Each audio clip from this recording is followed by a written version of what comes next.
आज हम लोग अनबैलेंस्ड व्हीट स्टोन ब्रिज का केस करेंगे। बैलेंस्ड व्हीट स्टोन ब्रिज जो है आप सब लोग जानते हैं, काफी आसान होता है।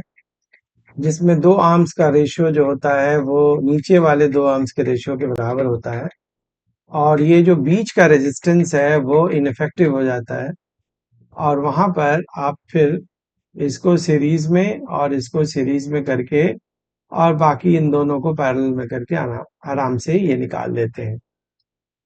लेकिन जब यही question unbalanced wheat stone bridge का हो जाए, जो कि यहाँ पर है, तो ये या तो फिर किरचॉफ्स रूल से होगा। तो वो किरचॉफ्स रूल जो है वो काफी हैवी है, और किसी भी एग्जामिनेशन में किरचॉफ्स रूल लगाना, कॉम्पिटिटिव एग्जामिनेशन की बात कर रहा हूँ, ये प्रैक्टिकली पॉसिबल नहीं है, टाइम कंज्यूमिंग होता है, वो आराम से 15 से 20 मिनट ले लेगा। तो इस तरह के क्वेश्चंस को का शॉर्टकट्स जो है हमको आना चाहिए। अनबैलेंस्ड व्हीट स्टोन ब्रिज में हमको कैसे इफेक्टिव रेजिस्टेंस कैलकुलेट करना है। यहाँ पर आपको ये दिया जाएगा कि इफेक्टिव जो रेजिस्टेंस है आपका, इफेक्टिव जो रेजिस्टेंस है बिटवीन ए एंड बी के बीच का जो इफेक्टिव रेजिस्टेंस है आर ए बी, वो कितना है, ये आपसे पूछा जा सकता है। तो इस तरह के क्वेश्चन को करने के लिए हम लोग एक मेथड यूज करेंगे। उस मेथड को आज हम लोग डिस्कस करेंगे।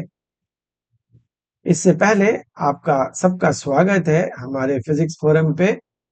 और मेरा नाम सुहेल अहमद है, और मैं एक फिजिक्स एजुकेटर हूं और आपके लिए फिजिक्स का वीडियो बनाता हूं, खासकर उनके लिए जो नीट और जेई के एस्पिरेंट्स हैं। तो इस चैनल पे आगे बढ़ने से पहले सबसे यही रिक्वेस्ट है कि आप चैनल को सब्सक्राइब और लाइक करें, और चैनल के ग्रोथ में आप एक भागीदार बने, ताकि इससे हमें अच्छे से अच्छे कंटेंट आपको देने का इनकरेजमेंट मिले। तो इस वीडियो को चलिए आगे बढ़ाते हैं। इस प्रॉब्लम को अनबैलेंस्ड व्हीट स्टोन ब्रिज के शॉर्टकट्स में आपको बताऊंगा कि इसके इफेक्टिव रेजिस्टेंस को कैसे निकाल सकते हैं। अदरवाइज अगर लॉन्गर मेथड यूज करेंगे किरचॉफ्स रूल, तो ये नामुमकिन मेथड टाइप का है। गिवन पीरियड ऑफ टाइम में आप उसको नहीं कर सकते हैं। तो यहाँ पर हम लोग देख रहे हैं कि बैलेंस्ड व्हीट स्टोन और अनबैलेंस्ड व्हीट स्टोन ब्रिज को कैसे पहचानेंगे। तो सबसे पहले इसका आपको रेशियो लेना है 5/10, जो कि 1/2 के बराबर है। फिर इसको रेशियो लेना है ये 10/5, जो कि 2:1 के रेशियो के बराबर है। जाहिर सी बात है कि ये दोनों आपस में बराबर नहीं है, दे आर नॉट इक्वल। अगर ये इक्वल होते तो ये बैलेंस्ड होता, और बैलेंस्ड होता तो बड़ा आसान क्वेश्चन था, इसको आप निकाल के बाहर फेंक देते और फिर ये निकल जाता, तो ये सीरीज ऊपर वाला नीचे वाला भी सीरीज आपस में पैरेलल हो जाता। तो ये केस ऑफ क्या है, अनबैलेंस्ड व्हीट स्टोन ब्रिज। तो इसको सॉल्व करने के लिए हम लोग एक थ्योरम यूज करेंगे, जो नॉर्मली आपके लेवल पे नहीं है, बट एग्जामिनेशन में आपको क्वेश्चन करना है। आपसे कोई मेथड तो पूछेगा नहीं। हाँ, बोर्ड में पूछ सकता है कि how do you know this method, लेकिन नीट में और जेईई मेंस में तो कोई मेथड नहीं पूछेगा। वहां तो आपको आंसर टिक करने हैं, सही आंसर है तो आपका मार्क्स है, नहीं है तो नहीं है। तो वहां पर आपको ये काम करना है। तो अनबैलेंस्ड व्हीट स्टोन ब्रिज को सॉल्व करने के लिए हम लोग सबसे पहले एक जो यूज करते हैं उसका नाम है स्टार डेल्टा थ्योरम। तो हम लोग इसको जिस मेथड से करेंगे उसका नाम है स्टार डेल्टा डेल्टा थ्योरम, जहां पर जो डेल्टा है उसको स्टार में कन्वर्ट कर लिया जाता है। तो यहाँ पर स्टार डेल्टा थ्योरम में अब डेल्टा कहाँ है, स्टार क्या है, ये अभी हम आपको दिखाते हैं। सबसे पहले हम लोग क्या करते हैं कि ये आप देख रहे हैं, ये वाला और ये वाला, आप देख रहे हैं कि इसके बीच में एक डेल्टा बन रहा है। अब इस डेल्टा को हमें रिमूव करना है और इसको स्टार में बदलना है। तो क्या करेंगे कि हम लोग सबसे पहले इस डेल्टा को रिमूव करेंगे, ठीक है। तो इस डेल्टा को रिमूव करने के लिए हम लोग क्या करेंगे कि इसके जो वेरियस नोड्स हैं, देखिए ये नोड्स हैं, इसका नाम 1 दे दीजिए, इसका नाम 2 दे दीजिए, इसका नाम ये देखिए कॉर्नर्स को कहते हैं नोड्स। यहां से एक रेजिस्टेंस खींचा, बीच में एक सेंटर बना दिया, यहां से एक रेजिस्टेंस खींचा, बीच में एक सेंटर बना दिया, यहां से एक रेजिस्टेंस खींचा, बीच में एक सेंटर बना दिया। अब पूछिएगा कि ये रेजिस्टेंस है कितना, तो हमको मालूम नहीं है। ये आपका x है, इसका y है और ये z। लेकिन आप देखते हैं कि ये आपका जो है, ये आपको जो दिखाई दे रहा है, ये वाला और ये वाला, अगर ये O मान लिया आप, तो ये स्टार की तरह दिखाई दे रहा है। तो हमने क्या करना है कि डेल्टा को स्टार में कन्वर्ट कर देना है। अब सवाल है कि यहाँ पर डेल्टा का तो सारा वैल्यू पता है आपको। डेल्टा पे जो वैल्यू है 5 पता है, ये दूसरा वैल्यू 5 पता है, तीसरा वैल्यू 10 पता है, लेकिन स्टार का वैल्यू आपको नहीं पता है। What is X, what is Y, what is this, यही आपको निकाल के दिखाना है। तो एक्स जो है वो कैसे निकालेंगे? एक्स जो है आप देखिए दो आर्म से बना है, एक तो ये वाला और एक ये वाला। देखिए एक्स बना है ना, तो इन दोनों आर्म्स को क्या करेंगे, मल्टीप्लाई करेगा, 5 इंटू 10 कर देंगे, ठीक है ना।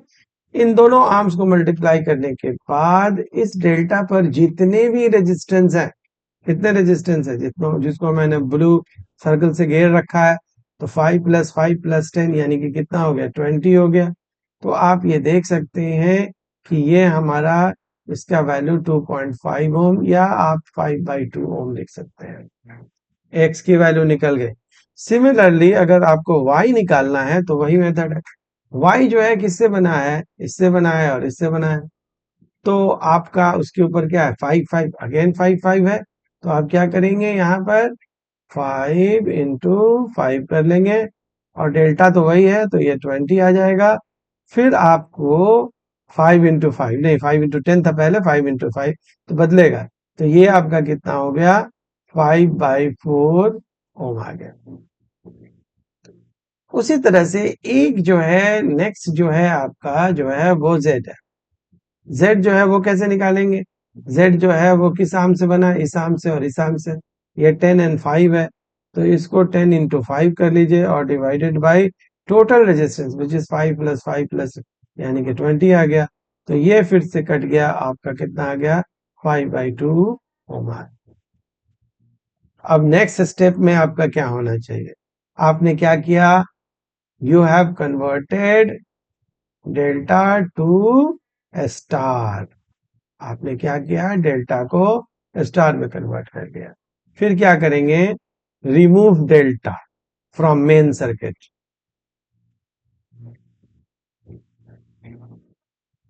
डेल्टा फ्रॉम मेन सर्किट, क्योंकि कन्वर्ट हो गया, तो कोई चीज अगर कन्वर्ट हो जाए तो उसको हटाना नहीं है। तो आप क्या करेंगे कि जो ये 5 है, ये 10 है और ये 5 है, इसको हटा लेंगे, यानी कि पूरा डेल्टा ही खत्म। तो फिर आपका ये सर्किट कैसे दिखाई देगा, जैसे दिखाई देगा मैं आपको ड्रॉ कर देता हूं। ये आपका ए है, ए से सीधे एक्स आएगा, फिर ये आपका दूसरा चला जाएगा और ये तीसरा चला जाएगा। तो आप देख सकते हैं यहाँ पर ये एक्स है और ये वाई है और ये क्या है, जेड है। तो एक्स वाई जेड, तो ये एक्स, ये वाई और ये जेड। अब तीनों की वैल्यू लिख देते हैं। जेड की वैल्यू कितनी थी, 5/2 ओम थी, और y का वैल्यू 5/4 था, तो 5/4 ओम लिख देते हैं। और x का वैल्यू कितना था, 5/2 ओम था, तो 5/2 ओम लिख देते हैं। यस, इतना ही था। और बाकी जो है, अब देखो, ये तो नहीं रहा, ये तो नहीं रहा, ये तो नहीं रहा, लेकिन ये तो रहा, ये तो रहा। तो ये 10 और 5 यहां से जुड़ जाएगा। तो यहां से जो है आपका जो आएगा वो कितना आ जाएगा, 10, और यहाँ से कितना आ जाएगा, 5। तो ये कितना हो जाएगा, 10 ओम, और ये कितना हो जाएगा, 5 ओम, और यहाँ से सीधे जाके क्या बन जाएगा, 20। अब देखिए कितना आसान सर्किट हो गया, ये कहने की जरूरत नहीं है। ये दोनों सीरीज में, ये दोनों सीरीज में आपस में पैरेलल में, जो आएगा वो इसके साथ क्या होगा, सीरीज। हम लोग कर सकते हैं इसको बड़े आराम से। तो सबसे पहले क्या करेंगे, 5/4 प्लस 10 कर लिया हमने, तो कितना आ गया 40, यानी कि 45/4 आ गया ओम। ठीक है, यहाँ भी ऐसे कर लिया, 5/2 प्लस 5, 5/2 प्लस 5 सीरीज में जुड़ता है, 15/2 ओम आ गया। ठीक है ना, तो अब ये दोनों पैरेलल में है, तो इन दोनों का इक्विवेलेंट कैसे निकालेंगे, रेसिप्रोकल लीजिए, 2/15 4/45, 45 एलसीएम आ गया, 3 तो ये 6 और 1 तो ये 4, तो ये आपका 10 अपॉन कितना आ गया 45 आ गया। तो जो आर इक्विवेलेंट आ गया वो 45/10 यानी कि 9/2 ओम आ गया। तो अब ये सारा का सारा गायब हो गया और 9/2 ओम आ गया जो इसके साथ सीरीज में है। तो आपका अब दो ही सर्किट मैदान में है, 5/2 ओम और यहाँ से आपका कितना 9/2 ओम। ये आपका बी हो गया और ये आपका क्या हो गया, ए हो गया। ठीक है ना, तो अब आपका सीरीज में है, तो आज सीरीज में क्या होगा, डायरेक्ट ऐड हो जाता है, तो 9/2 हो गया। तो ये कितना आ गया 14/2 आ गया। तो आंसर जो है वो 7 ओम आ गया। That is the final answer, यानी कि इतनी कॉम्प्लेक्स प्रॉब्लम का आंसर आपको कितने बड़े आराम से मिल गया, ये आपने देखा। तो स्टूडेंट्स आज हमने यहाँ पे एक शॉर्टकट सीखा है अनबैलेंस्ड वेट स्टोन ब्रिज को सॉल्व करने का, जिसको हम लोगों ने स्टार डेल्टा थ्योरम का नाम दिया है।